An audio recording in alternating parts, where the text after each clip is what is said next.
The great hall of the Galactic Federation stretched for miles beneath a dome of pure crystal. Thousands of alien representatives sat in floating platforms, their strange forms creating a rainbow of colors and shapes. Some had scales that shimmered, like jewels. Others had tentacles that moved like liquid silver. A few looked almost like walking trees with glowing eyes. At the center of this massive space stood a single human figure. Ambassador Cole wore a simple black suit that looked plain compared to the fancy robes and armor of the aliens around him. His gray hair was neat, and his blue eyes were calm as he looked up at the towering figures who ruled the galaxy. The Viridian Empire held the highest platform. General Vex stood 12 feet tall, his purple skin covered in natural armor plates. His forearms moved as he spoke, and his voice boomed across the hall like thunder. "The humans come before us again," Vex said, with a laugh that sounded like breaking glass. "They want to sit with their betters. They want to make decisions about things they cannot understand." The other aliens joined in the cruel laughter. The aquatic lords made bubbling sounds of amusement. The crystal beings chimed like broken bells. Even the peaceful plant people rustled their leaves in what could only be mockery. Cole stood perfectly still. He had been here many times before, always asking for the same thing: equal rights for humanity in the Federation, equal votes in the Council, equal treatment under galactic law. For 300 years, Vex continued, humans have served their purpose. They mine our metals, they build our ships, they fight our small wars. They breed quickly and die young. This is their place in the galaxy. A Viridian advisor whispered something in Vex's ear. The general nodded and looked down at Cole with eyes like burning coals. "But now they grow bold," Vex said. "They think themselves equal to races that ruled the stars when their world was still covered in ice. They forget their place." Cole finally spoke. His voice was quiet, but somehow it carried to every corner of the vast hall. "We do not forget our place, General. We simply believe our place should be earned by our actions, not decided by when we learn to fly between stars." The laughter grew louder. Some aliens banged their platforms with tentacles, claws, and other appendages. The sound was like a storm of metal and stone. "Earned?" Vex roared. "What have humans earned? You have no great technology. Your ships are slow and ugly. Your weapons are simple. Your minds are small. You live barely 100 years, while some of us have seen 10,000. Cole nodded slowly. "This is true. We are young compared to you. Our technology is simple. Our ships are not the fastest or most beautiful." "Then why," asked Lord Aquan from his water-filled sphere, "should we treat you as equals?" "Because," Cole said, "we offer something unique to the Federation. Something you have forgotten in your centuries of peace and comfort." This caused more laughter, but it was less certain now. A few aliens leaned forward to hear better. "And what is that?" "Little human?" Vex asked with fake kindness. "We remember how to fight." The laughter died suddenly. The great hall became so quiet that Cole could hear the hum of the floating platforms and the distant sounds of the space station around them. "Fight?" Vex said the word like it tasted bad. "There has been no real war in the galaxy for 500 years. We have peace, we have order. We have no need for your primitive violence." Cole smiled for the first time since entering the hall. It was not a happy smile. "General Vex, with respect, you have no war because no one has challenged you. The Federation rules through fear and superior technology. Smaller races submit because they know they cannot win. This is not peace. This is just successful bullying." The alien representatives began to mutter among themselves. Some sounded angry, others sounded worried. The word bullying seemed to upset them greatly. Vex's forearms spread wide in anger. "How dare you speak such words in this sacred place? The Federation brings order to chaos. We bring civilization to barbarians like you. Then let me ask you something, General, Cole said, his voice still calm. What happens when someone says no? No? Vex seemed confused by the question. No. What happens when a race refuses to follow Federation orders? What happens when they will not mine your metals or build your ships? What happens when they choose to fight instead of submit? Vex's laugh returned, but it sounded forced now. Then they learn the price of defying the Federation. Our fleets are vast. Our weapons can crack planets. Any race foolish enough to fight us is quickly reminded of their place. Cole nodded again. So the Federation maintains peace through the threat of total war, through fear of destruction, through the promise that resistance means death. Yes, Vex said proudly, and it works. The galaxy is peaceful because all races understand this simple truth. All races except one, Cole said quietly. The hall became silent again. Every alien eye, sensor, and attention focused on the small human figure below. What do you mean? Vex asked. His voice had lost some of its confidence. Cole looked around the great hall, meeting the gaze of as many aliens as he could. When he spoke, his words carried the weight of absolute certainty. I mean that humanity has never learned to submit. We have been conquered before, but we have never learned to stay conquered. We have been enslaved, but we have never learned to accept slavery. We have been told we are inferior, but we have never believed it. Pretty words, Vex said, but his voice shook slightly. But words will not save you from the reality of power. The Federation controls this galaxy. We have 1,000,000 ships to your few hundred. We have weapons that can burn worlds to ash. We have allies among every star system. Cole's smile grew wider, and somehow that made it more frightening.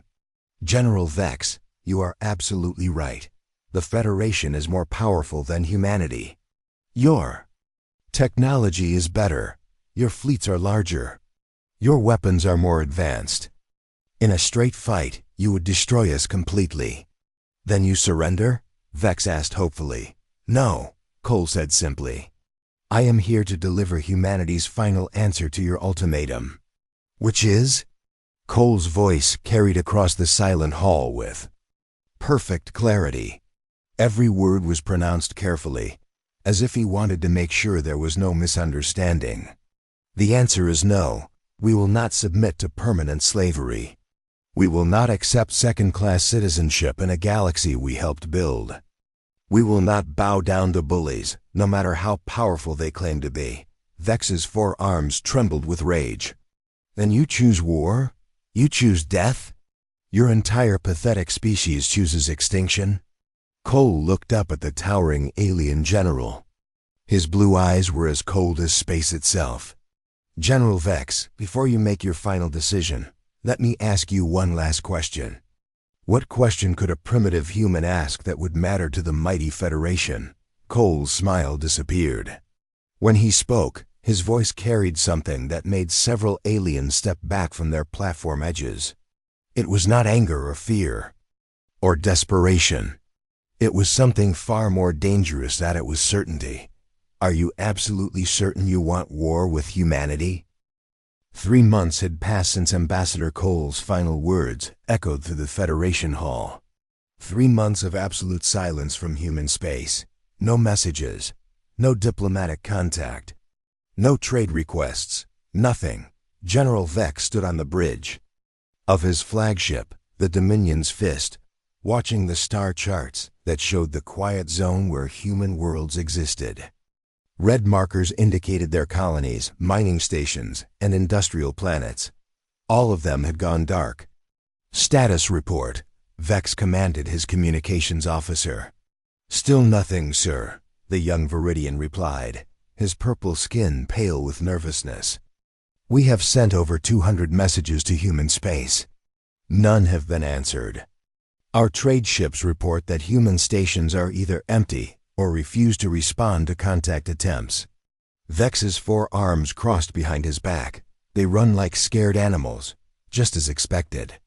But privately, the general felt uneasy. In his long military career, he had seen many races submit to Federation power. Some begged for mercy. Others sent desperate diplomatic missions. A few tried to hide. But none had simply vanished into complete silence. On the other side of the galaxy, Admiral Rex was having similar thoughts. His massive fleet of 800 ships moved through space toward the human systems. Each vessel was a masterpiece of Federation technology, equipped with weapons that could level cities and shields that could stop nuclear explosions. "Sir," his tactical officer reported, "we are detecting some unusual activity." Rex turned his attention to the holographic display that showed the space around them. "What kind of activity?" "Civilian ships, sir. Thousands of them. They appear to be fleeing human space." Rex studied the display. Streams of small vessels were indeed moving away from human worlds, heading toward the outer rim of the galaxy. They looked like cargo haulers, passenger transports, and mining ships. Nothing threatening. "Refugees," Rex said with satisfaction. "The humans are abandoning their worlds before we arrive. They know they cannot fight us." His bridge crew made sounds of agreement. The aquatic lords bubbled with amusement. The crystal beings chimed their approval. Even the normally serious plant people rustled their approval. But Rex noticed something odd. The fleeing ships were moving in very organized patterns. For panicked refugees, they seemed remarkably disciplined. Meanwhile, deep in human space, things were far from quiet. On a hidden base built inside a large asteroid, Dr. Kane worked day and night with her team of scientists. The facility was one of dozens scattered throughout human territory, all connected by secret communication networks that the Federation knew nothing about. "How much longer?" asked General Torres as he entered Kane's laboratory. The general was a tall man with graying hair and scars from old battles. He had been preparing for this war for decades. "2 more weeks," Kane replied without looking up from her computer screens. "The network will be complete by then." Torres nodded and moved to another section of the base where hundreds of technicians worked on equipment that would have puzzled Federation scientists. It looked simple compared to alien technology, but it had been designed for a very specific purpose. "Status on the sleeper network?" Torres asked his intelligence chief. Major Clark consulted his tablet. "All agents are in position. We have people working on every major Federation world. They have been there for years, some for decades. The aliens think they are just human workers and servants. And they suspect nothing? Nothing at all, sir. To the Federation, humans all look the same anyway. They never bothered to keep careful track of who was where." Torres smiled grimly. This was exactly what they had counted on. For generations, humans had been the galaxy's invisible servants. They fixed machines, cleaned buildings, loaded cargo, and did all the jobs that the proud alien races considered beneath them. The Federation had never noticed that some of these workers were actually highly trained soldiers and spies. Back on the Federation flagship, Admiral Rex was growing more confident as his fleet approached human space. Intelligence reports suggested that most human military vessels had been recalled to defend Earth itself. This meant the outer colonies would be defenseless. "Sir," his sensor operator called out, "we are detecting a small human patrol group ahead." Rex looked at the tactical display. 3 human ships were moving toward his massive fleet. They were tiny compared to Federation vessels, looking like insects approaching a swarm of giants. "Are they surrendering?" Rex asked. "No, sir, they are. Just sitting there, not moving, not communicating," Rex frowned. "Ignore them. They cannot threaten us." But as the Federation fleet passed the human ships, something strange happened. The human vessels simply watched them go by. They made no attempt to attack or flee. They just observed, as if they were taking notes. This pattern repeated several times as the fleet moved deeper into human territory. Small groups of human ships would appear, watch the Federation fleet pass, and then disappear again. They never attacked. They never ran. They just watched. "It is like they are studying us," Rex's tactical officer observed. "Studying us for what?" Rex demanded. "They know they cannot win. What is there to study?" But the Admiral's unease was growing. In all his years of military service, he had never seen an enemy behave this way. Usually, weaker forces either attacked desperately or fled in terror. These humans were doing neither. On Earth, Ambassador Cole stood in a room deep beneath the planet's surface. The walls were covered with screens showing star maps, fleet positions, and communication networks. This was the real center of human government, hidden far from the fancy buildings that Federation spies watched. "The enemy fleet will reach the outer colonies in 6 days," reported General Torres via secure communication. "All civilian evacuation is complete. Phase 1 assets are in position." Cole nodded. "And our friends in Federation space?" "Dr. Kane's network is almost ready. Every major alien world now has our people in key positions. They still think we are just servants and workers." "Good." Cole turned to look at a large map that showed the entire galaxy. Red dots marked Federation fleets and bases. Blue dots showed human positions. To anyone looking at the map, it would seem hopeless. The Federation had overwhelming numerical superiority. But Cole was not looking at the numbers. He was looking at the patterns. The Federation had grown comfortable over centuries of easy victories. Their fleets moved in predictable formations. Their bases followed standard designs.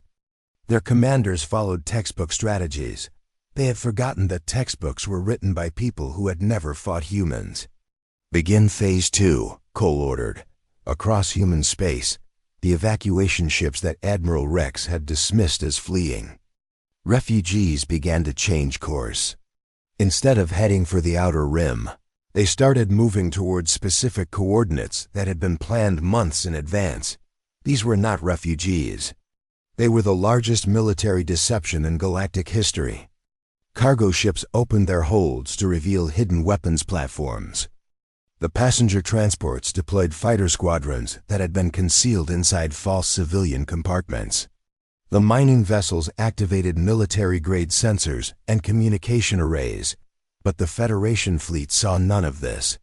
They were still focused on the 3 small human ships that continued to shadow them at a respectful distance. Admiral Rex stood on his bridge, watching the tactical display that showed his overwhelming force approaching the human homeworld. In a few more days, this war would be over before it really began. He had no idea that he was leading his fleet into the most carefully prepared trap in military history. The silence from human space was about to end. And when it did, the galaxy would learn why humans had spent 3 months saying nothing at all. Admiral Rex felt confident as his massive fleet entered the Sol system. 800 Federation warships moved in perfect formation, their hulls gleaming with the light of Earth's sun. Each vessel was 3 times larger than the biggest human ship ever built. Their weapons could crack moons. Their shields could stop asteroid impacts. "Sir," his communications officer reported, "we are receiving a transmission from Earth." "Finally," Rex said with satisfaction, "they are ready to surrender." But the message that came through was not what he expected. A human face appeared on the main screen. The man looked calm, almost bored. He wore a simple military uniform with no fancy decorations. "This is Captain Blake of the Earth Defense Force," the human said. "You are entering restricted space without permission. Please identify yourselves and state your business." Rex stared at the screen in disbelief. His bridge crew began to laugh. The idea that humans would demand identification from a Federation fleet was beyond ridiculous. "I am Admiral Rex of the Galactic Federation," he replied with amusement. "We are here to accept your unconditional surrender. Prepare to receive boarding parties." Captain Blake's expression did not change. "I'm sorry, Admiral, but we cannot allow that. You will need to leave this system immediately. The laughter on Rex's bridge grew louder. Some officers were actually holding their sides, finding the humans' words incredibly funny. "Captain," Rex said with fake politeness, "perhaps you cannot see your situation clearly. I have 800 warships. You have what? A few dozen patrol boats? We have sufficient forces to defend our home," Blake replied simply. Rex shook his head in amazement. "Very well. If you insist on this foolishness, we will demonstrate the futility of resistance. All ships, prepare to advance."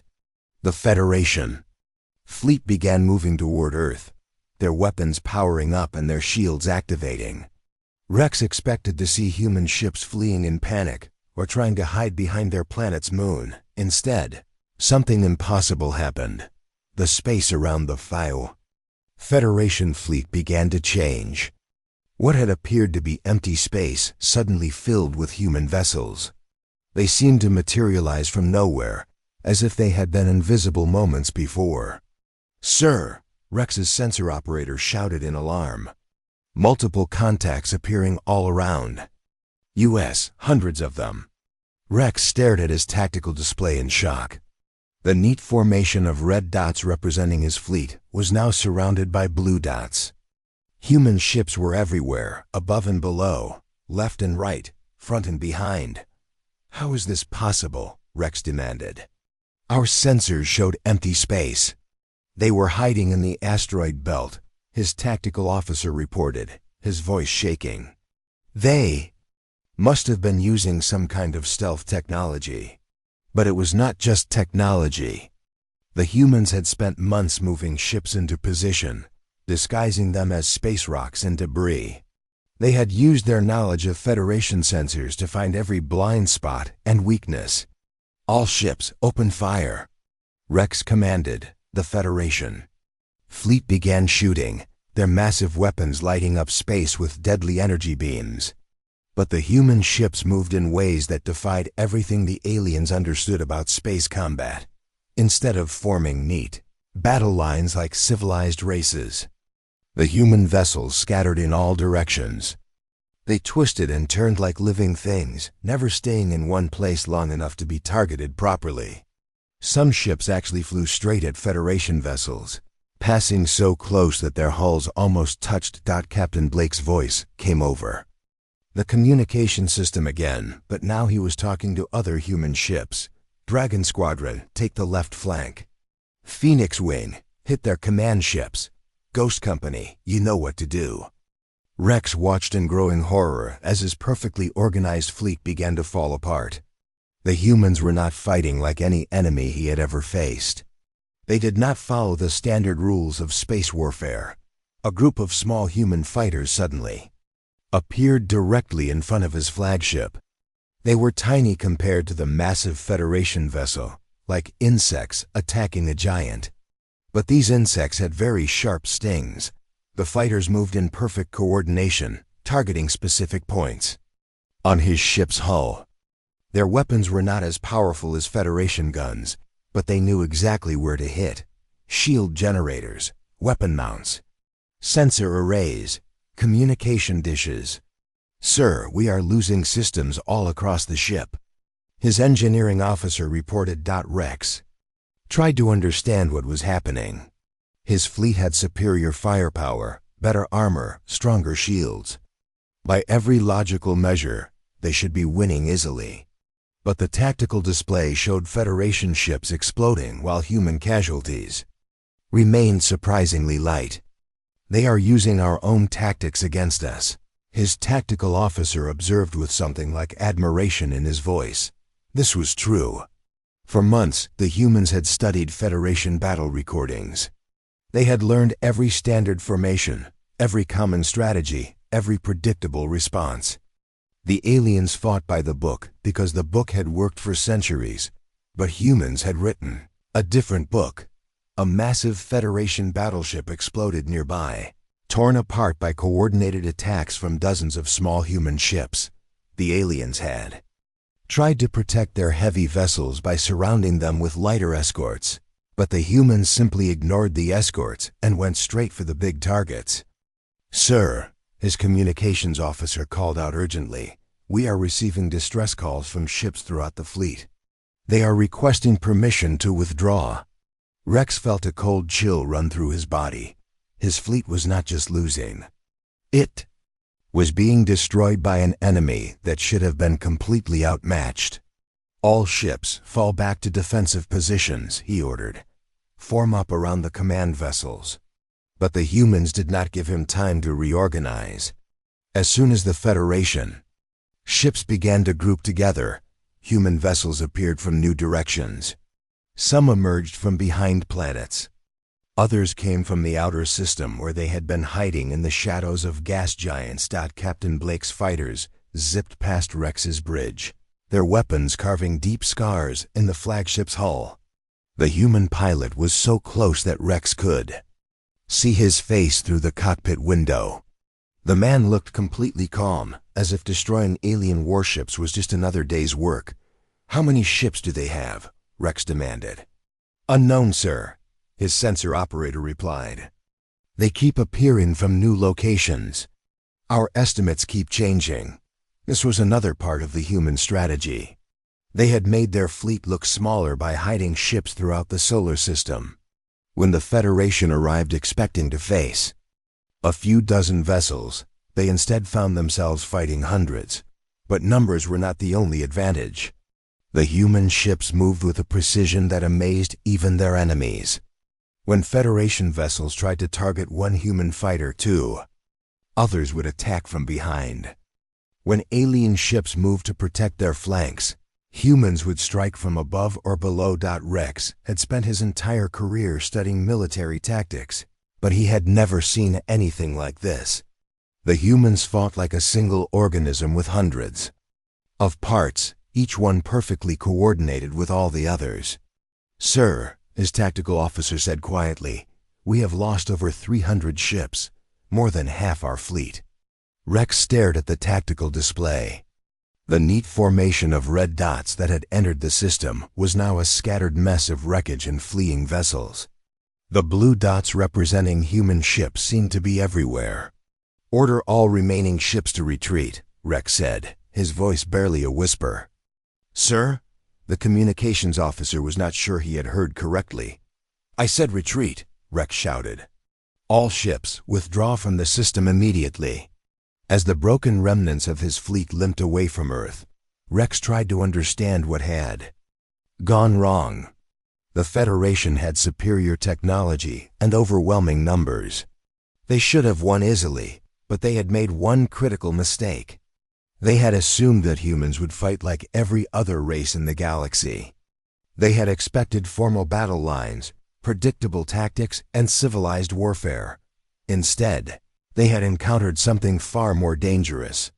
They had met a species that treated war not as a gentleman's game, but as a fight for survival where the only rule was winning. News of the Sol System disaster spread through Federation space like a plague. Admiral Rex's once mighty fleet had returned as broken fragments, less than 200 ships from the original 800.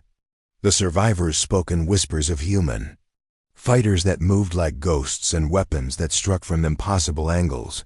General Vex stood in his private chambers on the Viridian homeworld, reading the reports with growing disbelief. The walls around him displayed tactical analyses, damage assessments, and casualty lists. The numbers made no sense. "This cannot be accurate," he muttered to his aide. 800 ships do not simply vanish against a primitive enemy. But even as he spoke, new reports were arriving. Human strike teams had appeared on Federation worlds across the galaxy. Not invasion fleets or massive armies, but small groups of soldiers who struck like lightning and disappeared like smoke. On the industrial world of Nexus Prime, a team led by Commander Hayes had destroyed 3 orbital defense platforms in a single night. The platforms had been protected by energy shields that could stop battleship weapons, but somehow the humans had gotten inside and planted explosives in exactly the right places. How did they even reach the platforms? Vex demanded when he read The report: Nexus Prime has the strongest planetary defense grid in the Federation. His aide, a nervous young Viridian named Cole, consulted his data tablet. The security recordings show maintenance workers entering the platforms earlier that day. They had proper identification and work orders. Maintenance workers? Yes, sir, humans. They have been employed on Nexus Prime for over 15 years. Model workers, according to their supervisors. Vex felt a cold sensation in his chest. Find out how many humans work in sensitive positions throughout Federation space. Do it now. While Cole rushed to gather that information, more reports arrived. The communications hub on Zeta Station had been sabotaged. The fuel depot at Gamma Outpost had exploded. The computer core on Alpha Base had been wiped clean of all data. In every case, the damage had been done by humans who had been working at those locations for years. Humans who had seemed completely harmless until the moment they revealed their true purpose. Dr. Kane sat in her hidden asteroid base, watching data streams from across the galaxy. Her network was finally active, and the results were even better than she had hoped. For decades, humans had been placed in key positions throughout Federation space. They had worked as technicians, janitors, cooks, and laborers. Jobs that the proud alien races considered beneath them. Status report, she said to her communications officer. All cells are active, Doctor. We have operational teams on 437 Federation worlds. Critical infrastructure is being targeted according to the plan. Kane nodded with satisfaction. The plan had been simple in concept, but incredibly complex to execute. While the Federation saw humans as a single primitive species, they had actually been building the largest intelligence network in galactic history. Aliens had never bothered to distinguish between different humans. To them, all humans looked the same and served the same basic functions. They had never noticed that some of their human workers were actually highly trained Special Forces soldiers with decades of military experience. On the Viridian homeworld itself, a human named Davis worked in the Planetary Defense Control Center. He had been there for 12 years, quietly maintaining computer systems and fixing minor technical problems. His supervisors considered him reliable but unremarkable, but Davis was actually a former military engineer who had memorized every detail of the Viridian Defense Network. When he received Dr. Kane's signal, he began his real work. The Viridian Orbital Defense Grid was a masterpiece of alien technology. Thousands of automated weapon platforms surrounded the planet, capable of destroying entire fleets. The system was controlled by a central computer that was supposed to be impregnable. Davis did not try to hack the computer. Instead, he simply walked to a maintenance panel that he had been authorized to access for years. He opened the panel, removed a few key components, and replaced them with devices that looked identical but contained human modifications. 30 minutes later, the entire orbital defense network shut down. General Vex was in a meeting with his senior staff when the alarms began sounding. Emergency lights flashed throughout his command center as officers ran between control stations. "What is happening?" Vex demanded. "Sir, the orbital defense grid has gone offline," reported his defense coordinator. "All platforms have lost power simultaneously." "How is that possible?" "Unknown, sir. The system shows no signs of external attack. It appears to be a massive technical failure." But Vex was beginning to understand that there were no coincidences in this war. Check the maintenance logs. Find out who has accessed the defense systems recently. The investigation revealed that 17 different human technicians had worked on various parts of the defense network over the past month. All of them had proper authorization. All of them had been trusted employees for years, and all of them had vanished. Similar scenes played out across Federation space.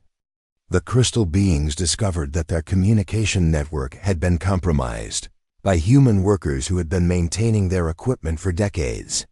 The aquatic lords found that their underwater cities had been mapped in detail by human Divers who were supposed to be cleaning the facilities, even the peaceful plant people, who had always treated their human workers kindly, discovered that those same workers had been quietly studying their agricultural systems and biological processes.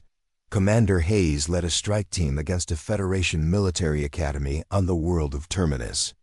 The academy trained the Federation's future officers and was supposed to be one of the most secure installations in the galaxy. Hayes and his team did not attack the academy directly.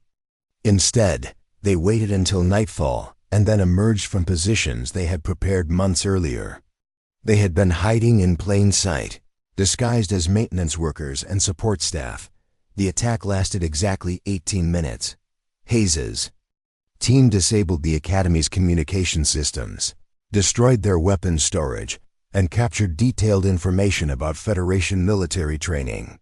Then they disappeared into the night, leaving behind only smoking ruins and terrified instructors. Federation military had never faced an enemy like this. Previous wars had been fought between organized fleets and established armies. Battle lines were drawn, territories were claimed, and victories were measured by conquered worlds. But humans did not fight for territory. They fought to win. Dr. Kane reviewed the latest reports with growing satisfaction. Her network had succeeded beyond her wildest expectations. In less than 2 weeks, human operatives had crippled critical infrastructure on hundreds of Federation worlds. "Doctor," her aide reported, "we are receiving surrender requests from 17 Federation member species. They are asking for separate peace negotiations." Kane was not surprised. The smaller Federation races had joined the galactic government for protection, not because they loved the Viridians or wanted war with humanity. Now that protection was proving worthless, and they wanted out of the conflict. "Tell them we will consider their requests after the Viridian Empire surrenders." Kane replied, "We are not fighting the entire Federation. We are fighting the bullies who control it." General Vex stood alone in his private chambers, staring at reports that painted a picture of complete military disaster. His orbital defenses were down. His communication networks were compromised. His allies were abandoning him. But worst of all, he was beginning to realize that the humans had been planning this war for much longer than anyone imagined. They had not simply refused to surrender after his ultimatum. They had been preparing for this conflict for decades, quietly placing their pieces on the board while the Federation remained completely unaware. The humans had turned the galaxy's own prejudices against it, because the aliens saw humans as inferior and interchangeable. They had never noticed that their most trusted workers were actually their most dangerous enemies. For the first time in his long military career, General Vex understood what it meant to face an enemy that was smarter, more patient, and more ruthless than himself. And the war was just getting started. 6 months after the war began, the Great Hall of the Galactic Federation looked very different. The floating platforms that once held thousands of proud alien representatives now carried only a few hundred frightened survivors. Many seats stood empty, their former occupants having fled to distant star systems or surrendered to human forces. The crystal dome above showed the scars of recent battles. Cracks ran through the transparent material like spider webs, letting in the cold light of space. Emergency lighting cast strange shadows across the hall, making the remaining delegates look like ghosts of their former selves. Ambassador Cole walked into the hall wearing the same simple black suit he had worn months before. But everything else had changed. The aliens who had once laughed at him now watched in fearful silence. Some actually moved back as he passed, as if being near a human might somehow be dangerous. General Vex stood on his platform, but he was no longer the towering figure of arrogance who had delivered ultimatums. His purple armor was cracked and dented. One of his 4 arms hung uselessly at his side, injured in a human attack on his command ship. His eyes, once burning with confidence, now showed only defeat and exhaustion. "You came," Vex said quietly. When Cole reached the center of the hall. "You asked for a meeting," Cole replied. "Here I am." The silence in the hall was complete. No alien dared to make a sound. They had learned that when humans spoke, it was wise to listen very carefully. Vex struggled with the words. "We wish to discuss terms." Cole looked around. The nearly empty hall. Terms? "I thought the Federation's terms were quite clear 6 months ago. Submit or face annihilation. Those were your exact words, I believe." Several aliens made sounds of distress. They remembered those words too, and they remembered how confident they had felt when Vex spoke them. "The situation has changed," Vex said, his voice barely a whisper. "Has it?" Cole asked. "Let me see. The Viridian Empire has lost 70% of its fleet. Your orbital defenses around every major world have been destroyed. Your communication networks have been compromised so thoroughly that you cannot trust any of your own systems." Cole began walking slowly around the hall as he spoke, his footsteps echoing in the vast space. "The aquatic lords have abandoned their underwater cities because they can no longer guarantee their security. The crystal beings have gone silent, afraid that their song language has been decoded by human intelligence. Even the peaceful plant people have locked themselves in their garden worlds, terrified that their human caretakers might have other purposes." He stopped and looked directly at Vex. 63 Federation member species have declared neutrality and withdrawn from this conflict. 47 have actively sought separate peace agreements with humanity. Your alliance is collapsing, General. Vex's remaining good arm trembled. "We underestimated you." "No," Cole said firmly. "You underestimated yourselves. You became so comfortable with bullying weaker races that you forgot what real strength looks like." Lord Aquan spoke from his water-filled sphere, his voice bubbling with desperation. "What do you want from us? Name your price. We will pay anything to end this war." Cole turned to face the aquatic being. "Our price?" "Lord Aquan, 6 months ago you laughed when we asked for equal representation in this Federation. You found the idea of human equality so amusing that you could barely contain yourself." "We were wrong," Aquan admitted. "Terribly wrong." "Yes, you were," Cole agreed, "but not for the reasons you think." He walked to the center of the hall and activated a holographic display that showed the current state of the galaxy.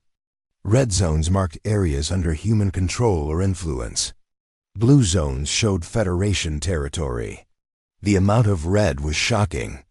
"You were wrong because you thought this was about equality," Cole continued. "You thought we wanted to join your club, to sit at your table, to be accepted by you." The holographic display zoomed in to show specific star systems. Many former Federation strongholds now flew human flags. "But we do not want to join the Federation," Cole said. "We want to replace it." The hall erupted in sounds of alien panic. Several representatives began talking at once, their voices mixing into a chaos of fear and confusion. "Silence!" Cole's voice cut through the noise like a blade. The aliens immediately fell quiet. "For 300 years, Cole continued, the Federation has ruled this galaxy through fear and superior technology. You have treated entire species as servants and slaves. You have decided who deserves freedom and who deserves oppression based on nothing more than your own prejudices." He gestured to the holographic display. "The human species hereby declares the Galactic Federation dissolved. Any race that wishes to join the new Galactic Commonwealth may apply for membership. Membership will be based on merit, not age or technology level." General Vex stepped forward on unsteady legs. "And if we refuse? If we choose to fight?" Cole's expression did not change, but something in his eyes made several aliens step back. "General, 6 months ago you commanded the largest military force in galactic history. Today, you can barely defend your own homeworld. Do you really want to find out what happens if you keep fighting?" Vex looked around the hall at his remaining allies. He saw fear in every face, desperation in every gesture. The mighty Federation had been reduced to a collection of terrified survivors. "What are your terms?" he asked finally. Cole activated his tablet and began reading. "First, all Federation military forces will be disbanded immediately. Second, reparations will be paid to every species that was exploited under Federation rule. Third, war crimes tribunals will be established to judge those responsible for centuries of oppression." He looked directly at Vex. "Fourth, former Federation leaders will be exiled to designated worlds where they can live peacefully, but will never again hold positions of power." "And if we agree to these terms?" asked Lady Crystalline, her voice chiming with barely controlled fear. "Then you live," Cole said simply. "The Commonwealth believes in justice, not revenge. You will be allowed to exist, but you will never again be allowed to rule over others." Vex closed his eyes and seemed to age 100 years in a single moment. How did we lose so completely? "We had every advantage," Cole almost smiled. "General, you made the same mistake that every bully makes. You assumed that being strong meant you were smart. You assumed that being powerful meant you were right." He walked closer to Vex's platform. "But humans learned something that you forgot. Real strength does not come from weapons or technology. It comes from understanding your enemy better than they understand themselves." "We studied you for 300 years, Cole continued. "We learned your weaknesses, your fears, your habits. We discovered that for all your advanced technology, you had never learned to adapt. You fought the same way for centuries, because it had always worked." Vex opened his eyes and looked at the human who had destroyed his empire. "And now?" "Now, you learn what it means to live in a galaxy where strength is measured by wisdom instead of weapons. Where leadership is earned through service instead of conquest. Where different species work together instead of one ruling over all others." Cole turned to address the entire hall. "The age of the Federation is over. The age of the Commonwealth begins today. Any race that wishes to build a better galaxy is welcome to join us. Any race that wishes to return to the old ways of bullying and oppression will find that humanity remembers how to fight." He walked toward the exit of the Great Hall, then paused and looked back at the assembled aliens. "We offered you partnership. Once, you chose to make us your nightmare instead. I hope your children will be wiser than you were." As Cole left the hall, the remaining Federation representatives sat in stunned silence. They had entered this war as the rulers of the galaxy. They were leaving it as refugees in their own territory. The humans had not just won a war. They had rewritten the rules of galactic civilization itself, and somewhere in the darkness of space, human ships continued their patrol routes, making sure that the nightmare of oppression would never return to the galaxy again.